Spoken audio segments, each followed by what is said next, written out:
All right. Do you know what I'm going to call this section? What? This is Meatloaf by Moonlight. Meatloaf by Moonlight? Yeah. I don't think we're allowed to name the Adiscussions, are we? Well, I was considering this a mini discussion, but okay. I mean that's its unofficial title at least, because I had originally written Meatloaf at Midnight. Well, when you texted me that yesterday, I actually honestly hadn't listened to the song until yesterday. Okay. You gave me like 3 weeks to listen to it. And I didn't listen to it the day before, which works because you kind of have to think about what the song sounds like in order to discuss it properly. A little bit, yeah. It's although we do book discussions without you having ever read the book. That's true. But we should fill people in. So we're talking about Paradise by the Dashboard Light, which is a song by Meatloaf. It makes no mention of Ellen Foley, who's the female singer in it. Interesting. Like nowhere you find it online does it ever say featuring her, or does it even describe that there's a female in it. That's because it was an era. I guess, yeah. Well, back then it was more of a thing where if people cared, they would know. And if people didn't know, Ellen probably didn't care. She's like, this is a sick song. I want to make this great song. Well, she's in several songs. Oh, yeah. Yeah, she does a lot of that kind of stuff. I think she has her own music, but I've never actually heard it. Good for her. She's got this voice that I actually didn't know it was a female singing in the song for years. Really? Yeah. Well, because you hear Meatloaf, who sounds pretty fucked up. And then you hear Ellen Foley, who also sounds pretty fucked up. So they both have this rasp, and you just kind of go, okay, that's a guy and a girly sounding guy. That's what I was assuming, like when I was young. What really bugged me about the video of that is that they both have different microphones. I'm just like, you can't get the same sound out of two microphones, man. Like it's not that hard. Oh man. All the backups have like smaller microphones than Meatloaf. I think that was important. I think they meant to do symbolism. That. Well, yeah, but also I think they probably they wanted him to come through clearer than anyone else. The funny thing is that I actually feel like the music video almost detracts from the music. Really? Because I heard it on the radio first, and then I listened to the song I listened to that song like 50 or 60 times. I've probably heard it like almost 100 times since I discovered it a month ago. Yeah, so all those times I heard it was just listening to it in the car. So there's just the audio and you just hear their voices.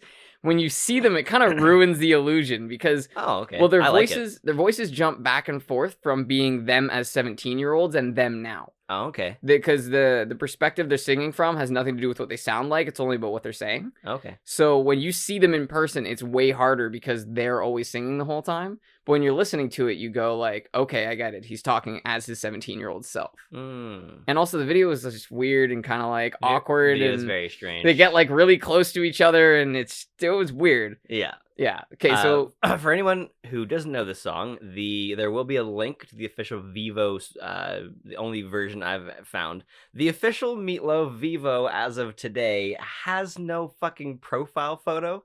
So it does that default YouTube thing where the first letter becomes the name. So it's like the official Meatloaf Vivo with the fucking checkmark and everything has just like a green M. An M. It's basically a Twitter egg. My God. They really should just like, if I was going to do that, I would just go grab a photo from Google of Meatloaf and just put it up there. Right? Yeah. You don't need a picture of the guy. You just need the hard. Symbolism. You can take any shot from any one of the, he's just a big sweaty dude. So no, I meant put a picture of like a meatloaf. Right? Because then no one really cares. Like everyone kind of gets that that's the joke. People would laugh at that. Yeah, exactly. Everyone would be like, "Oh, this is hilarious. Let me hear this song." It's a Meatloaf. Yeah, so if you're wondering, that is the official one, even though it seems like someone just tossed it together. Well, I don't know if this is in your notes. What? But like 3 minutes in. Is that part of your notes? Yeah, that transition. It's not a transition. Yeah, I know. Okay. It's what is known in the film industry as a smash cut. Yeah. When you go from one thing to the exact contrast of that thing. Yeah. It threw me off so much that when I was listening to an unofficial version, I was like, the fuck was that? And I went and watched the official Vivo version just to make sure. And I'm like, oh, yeah, okay. It just, like, boom! There's no... So this song has this one... Well, when you're hearing it on the radio, it's even worse. It's got this one super jarring transition where you hear the part of the chorus that you've heard maybe 5 or 6 times before. It stops one word short of the end of the chorus. Yeah. And then immediately changes to a new pace, a new instrumental, and a new like topic essentially in what he's talking about. So we're gonna go all the way tonight. We're gonna go all the way. Tonight's the night. But I heard it on the radio. So for me, I was like, wait, is this a new song? Because you're driving, right? You're not paying attention to everything. Yeah. So all of a sudden, it's just a different song. You're like, what the fuck? But sure enough, at 8 minutes after the song started, the guy goes, "That was Paradise by the Dashboard Light." And I'm thinking, that's like a YouTube short story, right? Like that's not a song. Songs are 3 minutes. Yeah, exactly. I really like. I don't know what you have planned here. Most of the time with these discussions, it's you lead me, and I don't know where we're going, so I'm never gonna step on your notes here. But I mean, did you want to say what it's about, or can I guess? I mean, it's pretty obvious. It's not like it's not you go for shrouded. the guess, and then I'll explain sort of the narrative that I sort of found out of it. Okay, so what I picked up, and I've only heard it twice, is it's told retrospectively. Because in the chorus it was because we were barely 17 and we were barely dressed. So he's speaking of the past. It's about 2 teenagers who are 17 who are having their first sexual experience in a car by the lake. Yeah, is what I'm guessing. Yeah, Paradise by the Dashboard Light, I'm guessing means like heaven in the backseat of a car. Well, front seat, dashboard's not in the back. Right, seat. The back seat. I'm sorry. Well, there's a reason why the back seat is referred to. It's true. It's like there's a Dance Gavin Dance song about it where it's like something in the back seat or something like that. But I mean, it's clearly a better space. Yeah, it was that generation's Netflix and chill. Oh, I see. The back seat, right? Okay. Backseat grooving. Backseat grooving. All right. Well, and then what else was I going to say? Well, then, like, I think the point of that jarring change is that I think maybe it's like supposed to represent them going through life and everything's kind of going the way as expected, and suddenly they're in this moment that scares both of them. But the guy, that's what the guy is like, we're gonna go all the way tonight. It's like out of fucking nowhere, and then she's like, before we go forward with this, do you love me? Do you need me? Are you gonna make me your wife? And he's like, let me sleep on it. Yeah. Which is, to me, the most rational 17-year-old in the world. It is rational, but I think it's a pun, right? She's like, before we have sex, do you love me? And he's like, let me sleep on it, which means they're gonna have sex before they go to sleep. So he's like, I'll let you know in the morning after it happens, all right, baby? And she's like, no. I never really thought about it that way. Before we go forward, do you love me? Do you need me? Which is hilarious for a 17-year-old to be like, are you gonna marry me? It's like, we haven't even got out of high school yet.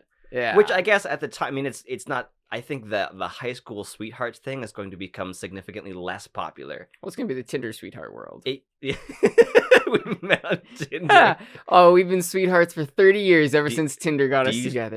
Which way do you swipe when you like somebody? Is it left or right?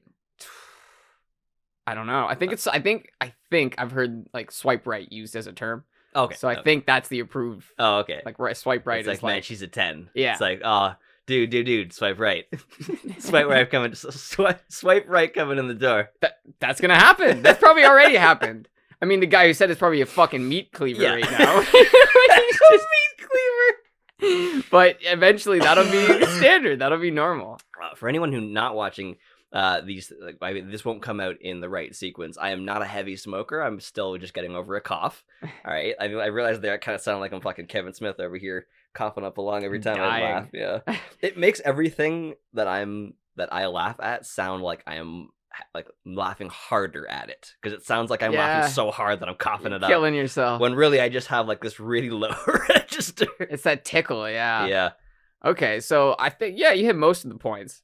So I'll take you through, like, I've listened to it enough times that I could probably recite the song. So I kind of follow it more as a storyline when I follow it. So obviously, they're remembering back in the day, they were, super young. And he says she was the best looking girl in his school. Yeah. And a lot of other dudes wish that they were me. Yeah. All the other dudes were wishing they were me that night. And so they obviously make all the obvious references, like our bodies were oh so close and tight. You let Mother Nature do the rest, that kind of stuff. So they're moving towards it. And then you mentioned we were barely dressed when we were 17. Mm-hmm. So when they say because we were barely 17 and we were barely dressed, those are the two blessings. Like they keep saying we were doubly blessed. Yeah. Because we were barely 17 and we were barely dressed. Those are the two blessings. Okay. Right there. That's why they keep saying that at the start of the song. Is that they were young and... Yeah, we're blessed because we're young and we're naked together. Right? Okay. That's like they're saying, like, oh, look at us. We're so fucking doubly blessed down by the water. And they're alone. There's no other cars around them, so it's not like they're going to be interrupted. Yeah. There's no cops or anything. And so he says... So open up your eyes because I got a big surprise. And it'll feel all right if I want to make your motor run. Oh, so shit. It's like, oh yeah, like they're really moving in towards it. Oh, it's a car pun too. Oh yeah, the whole thing is one big long analogy with other analogies stuffed in there, like a squash or something. You mix a whole bunch of things in and then sort of digest it all at once. The way you might stuff something into a meatloaf. And then, well, that's where the drop happens, because they're doing all this, they're getting closer and closer and closer, and then that crazy, jarring, not comfortable at all transition where he goes, "We're gonna go all the way tonight," and it's funny because you don't know if he's saying that in the actual moment, right? Because like that'd be a weird thing to say right to someone, like, "We're gonna go all the way tonight. We're gonna go all the way tonight's the night." Like that's a like, strange. Repeating it. Yeah.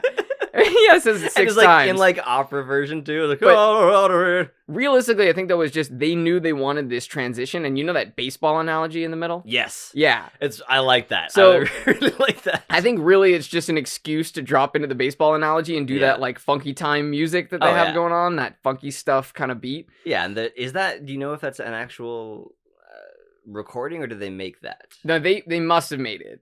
Because I've listened to it quite a few times, and the timing doesn't make any sense. Okay. Like, an announcer wouldn't have that much time to speak in an actual game of baseball. It might be clips from original ones, but mostly it just sounds like they made it for, like, effect. Yeah. So for anyone who doesn't know what the baseball analogy is, we're about to get rated R for about 30 seconds. The whole song is, like, kind of rated R in its own right. The general baseball analogy, as I understand it and the internet tells me, is... This is informative, because I've seen many different circles refer to the bases as different things. I'm not quite sure. This is the most comprehensive I've heard of, and it matches with the song. So the first base is kissing and generally tongue kissing as well. Heavy petting too? Kinda, but not really. It's my favorite thing from high school. That's how I knew like high school was bullshit. I'm like, heavy petting. Yeah. We're about to become adults. And that's what you want to call it? Half of us are already fucking each other. And you're going to go ahead and call it heavy petting. Like that, you're pretending this isn't happening. Yeah. Well, then the second base is kind of heavy petting. Oh, okay. Second base is like upper body touching. Upper body, okay. So, like shirt comes off, that kind of stuff. Under the shirt? Under the shirt, too. Upstairs insideies? Upstairs insideies. Yes, that's second base. Second base. This is a way less crude way to say it. So that's second base. Third base is any touching of the genitals. Oh, outside, even outside? Does it have to be inside? No, it has to be inside. Skin on skin. Yeah, direct touching of the genitals. Okay. And of any sort, really. And then the final one is intercourse. That is home base. I see. I always knew that like a home run has always been sex. Yes. That's never up to debate. But I've seen some groups where it's like first base is kind of like pretty much anything that's like anything outside of clothing, and then second base is anything under clothing. And then what's third base? That's why I was always confused. I'm like, where? Like, you can't. Third base isn't home run. That's the thing. That's why I like this one. I feel like it starts off mild and then it gets aggressive. Yeah. So plus, it's like it's really easy to walk to first base, right? That's common. Everyone walks to first base. Yeah, and I mean sometimes people give you the walk out of pity, you know? Like, I'll give you a walk, and you know what? You're already on first base. We'll give you can steal second, all right? So I actually like how they set up the baseball analogy, because they're setting it up the same way that the start of the song was. Right. So the guy says, bottom of the ninth, no score, no men on, 2 outs, which means this is the at bat. The moment, yeah. If you're out, you're fucked. If you make a run, you win. So this is like ultimate make or break, which is the exact same as this scenario. You do it or you drive home uncomfortably from the woods, right? That would be right. It's like, I thought we were gonna go all the way tonight. What? I thought we were gonna go all the way tonight. Was the night? I sang an opera voice and everything. And it didn't help. So he takes first and second with his at bat. So he knocks one out, takes first, charges straight into second. That's pretty impressive. And that's, I mean, your already bodies are close and tight and you're barely dressed. That's pretty natural. Mm-hmm. So then cheeky motherfucker steals third base. No. Right? So there, you know, you're already. Steals it. Exactly. Doesn't even need an allowance for it. He just goes straight. Just go straight at it. Better to ask for forgiveness than permission, right? Not in this situation. Not in this situation, no. Not at all. So then, I don't know exactly what happens, but he's taken a huge lead out for home base, which means, you know, it's going for it. Mm-hmm. He's going for it. And then you hear, like, the announcer getting closer and closer. He's like, here's the throw. Here's the play at the plate. I think he's going to make it. And then she goes, stop right there. And that's it. She stops him right at home base. Not even stops him at third. Like, he gets so close to home base. Yeah. And then he gets stopped. And then, yeah, that's when she starts asking these questions like, before we go on, like, I need to know that you love me before we do anything else, before we go any further. And then he goes, okay, well, but let me sleep on it. Yeah. Like, I'll tell you, but let me. And I never really thought about it the way you thought about it. Because that actually makes a lot of sense that he's going, okay, well, I'll decide tomorrow morning if I love you. Exactly. I was thinking about it more as like, okay, well, let's just go home and I'll sleep on it and then we'll come back to this. Right. But yours actually makes way more sense. He's trying all to of just a trick sudden. her into it. He's like, yeah. Listen, love. Yeah, so this is actually my favorite part in the whole song because they keep going back and forth where every time he says, let me tell you in the morning, she says, I need to know right now, until they're actually doing it like back to back and then over top of each other. Yeah, and that's my favorite fucking part of the song where everything just crescendos and she's just screaming, I need to know right now, as loud as she can. So then he finally breaks and he goes, fine. I swear to God, and I swear on my mother's grave that I will love you until the end of time. I think the important part is right before that. He says something came over me. Yeah. He and then the feeling came upon me like a tidal wave. Yeah, tidal wave. Yeah. Like so he, at first he was like, just I don't know, it's fine. Don't worry about it. Like let me sleep on it. Let me sleep. And then she makes it very clear that he needs to say this, and he's like, oh right, sex is at stake. Yes, I love you. Ha! Did I say it right? Well, he swears that he'll love her till the end of time. Right. But for some reason, even though he's the smartest 17-year-old ever, he's also the dumbest 17-year-old ever. And he decides to never, ever break that vow that he made when he was 17, naked with a girl. Yeah. So he's like, okay, now I can't stand you anymore. I can't even stand another minute with you. So I really just hope that time ends so that I don't have to break up with you. And I can keep my vow. I thought that's what he was saying. Yeah, so now I'm praying for the end of time so that I can end my time with you. Is this post-coitus? Yes. Yeah, okay. This is 40 years later all of a sudden now he's talking. Oh, so he's still he's with her. He's talking like nowadays. Is he still with her? Yeah. So he stayed with her because of a promise he made when he was 17. Because even at the end of the song, he goes on and he says, it was long ago and it was far away, but it was so much better than it is today. Oh. And he repeats that to Fade. Oh, yeah. That's so sad. It is really sad. So sad. Yeah, because it's basically the idea that when you're that young and that blessed and all those things are working for you, you shouldn't make decisions that you were, forever till the end of time. But I noticed that there's so much good wording in the song. Mm-hmm. Like, my favorite part at the start is when he says, and I never had a girl looking any better than you did. Mm. So he's saying, he's like, you used to look good. He's like, the best looking girl I've ever been with is you when you were younger. It's in the first two lines. Does she speak this way of the past? I didn't really notice much of the back and forth. Like only the chorus was the only part that I really noticed as being a retrospective. I actually don't really know. She doesn't speak much of it, but I think in the sections that she does speak of it, she's sort of praying for the end, the same thing. She's like, I don't know if I could last in a minute with you either, but like, this is the promise we made. Yeah. It's like, oops. We have to. Well, because, here, I have the list. These are the promises. Okay. Do you love me? Of course. Will you love me forever? Okay, of course. Do you need me? Yes, absolutely. Will you never leave me? Okay, yes, love you forever. I'm never going to leave you. Will you make me so happy for the rest of my life? Yeah, of course, because it goes with all those other things. Will you take me away and will you make me your wife? It's like, okay, okay. You had me at the forever thing, though that I'm not entirely sure that makes sense. But we're 17 and you're asking me to marry you? Yeah. I mean, there's one thing between like, will we one day be happily ever after and like we'll get married? But it's like she's basically saying like, will you guaranteed marry me as soon as we can? Yeah. And he's going, I know we're in a car, naked in the woods, but no. I see that wedding coming faster than it sounds like it would come. Yeah. But unfortunately, that's how it goes. You know, you're 17 years old, she's going, make a choice, and he's going, I don't break my promises. Like, there's nothing you can do. Oh, this kid has like a lot of honor. He's kind of an idiot, though. Well, he romanticizes about this period of time a lot, right? Because they're singing about this song, and he's saying it was so much better than it is today, and this is such an amazing thing. But realistically, back then, he was probably freaking out, and he had, you know, he was still young, and probably in his dad's car, and trying to figure out his life. And so even though it seems like that period of time of his life was better, now probably is better, right? He knows, like, even though he's not happy with whoever she is, you know, he's grown up. He's learned from those mistakes. He now knows, you know, don't be 17 and make a choice that you're never gonna overturn. Yeah, I think it has an interesting message.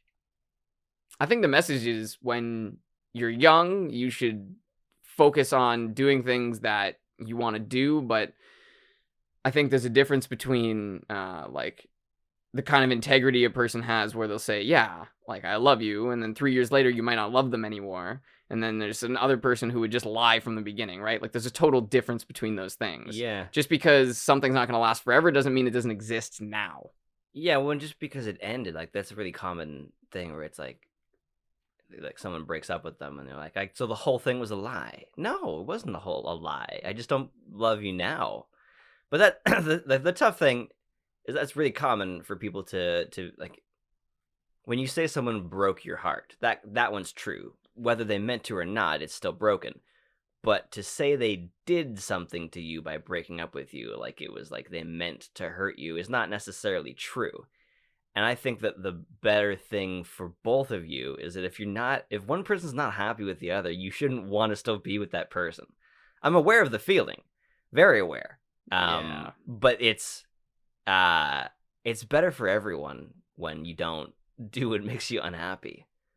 It is, and I think that there's this weird thing where, you know, you break up with someone and, yeah, they assume that, you know, there must have been some sort of, like, lies involved. Yeah.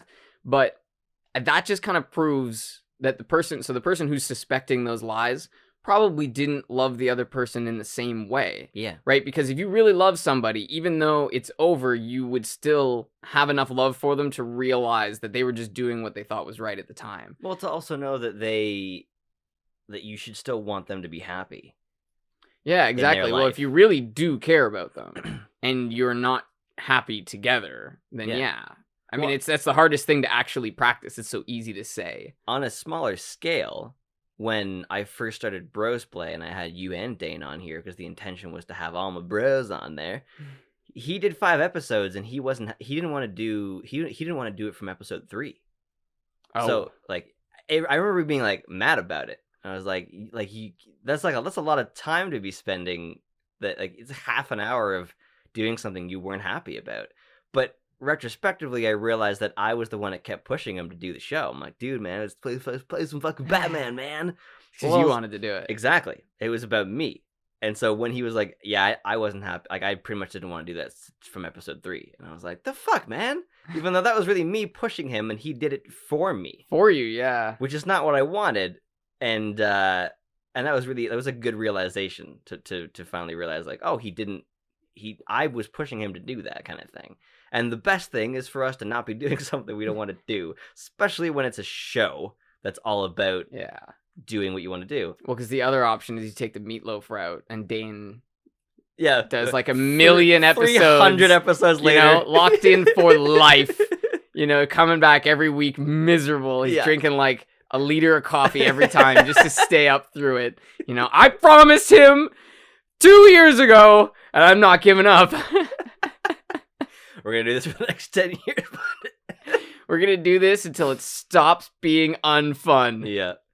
Oh my god. Well, that was Meatloaf by Moonlight or Meatloaf at Midnight, whatever you prefer. Yeah, actually, if you type Meatloaf by Moonlight, because I forgot the name of this thing, so you texted me you're like, are you ready for Meatloaf by Moonlight? And I typed that in, and the first thing that came up was Paradise by the Nashville Nice. Yeah, that's my Meatloaf. Well, I hope you enjoyed. At the same time, I'm not worried about it. Listen to the song, even if you don't get any of the things that I just mentioned about it, even if you just hear that crazy fucking part where they crescendo together in this weird sort of round / duet, it's totally worth it. Yeah, it's fantastic. Thank you for joining us. Yeah, hey.